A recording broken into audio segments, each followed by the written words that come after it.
That all started last week in Detroit when the New York Mets arrived into town.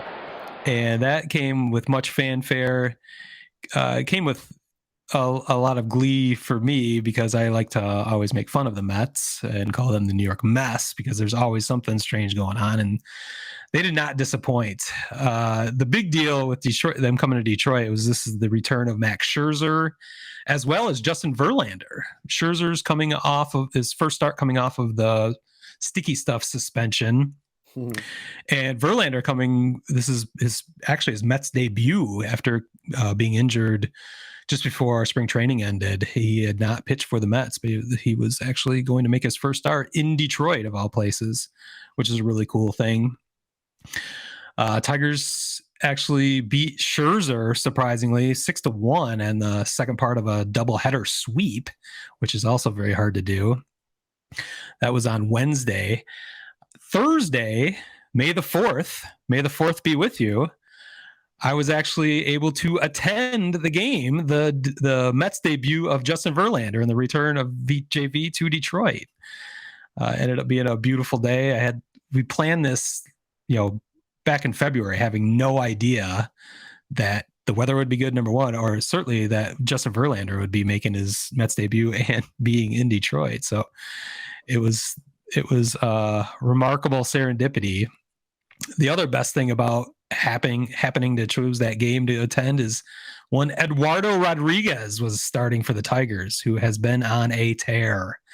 Another one who is just dominating the strike zone, throwing so many more strikes than balls, and throwing strikes where nobody can hit them. It's pretty impressive, the run he's going on. We'll get to that when we get to our badass of the week. You've got his stats over his last 3 starts over there. We'll break down, but masterful outing by Eduardo Rodriguez. I had pretty damn good seats. I went on the secondary market, was able to find 6th row right next to the Tigers dugout, right behind third base. Perfect vantage point because my viewpoint was exactly perpendicular to the pitch path from the pitcher to the batter. So I had a perfect view of everything going on. I'm a visually impaired is one way you could describe myself.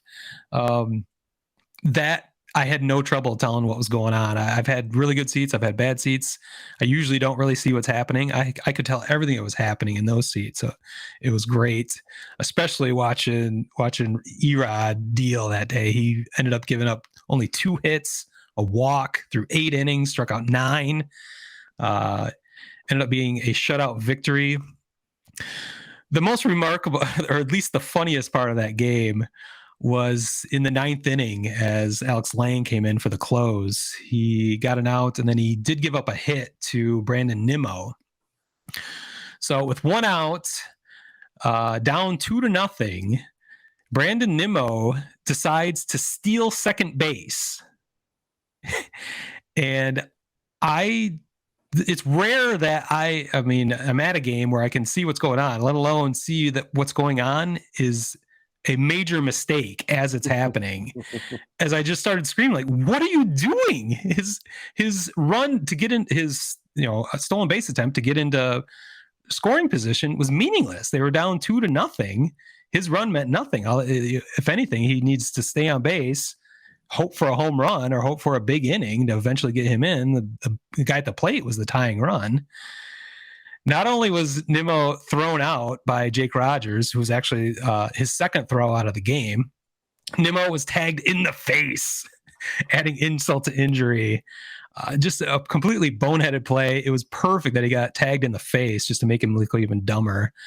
I couldn't believe it. I've made fun of the Mets for so long that it happened in front of me, in my presence, them being the mess that I've described them to be in such a stupid way. It was just too perfect. It was awesome. So thank you, Mets. Don't stop being the mess. I fucking love it.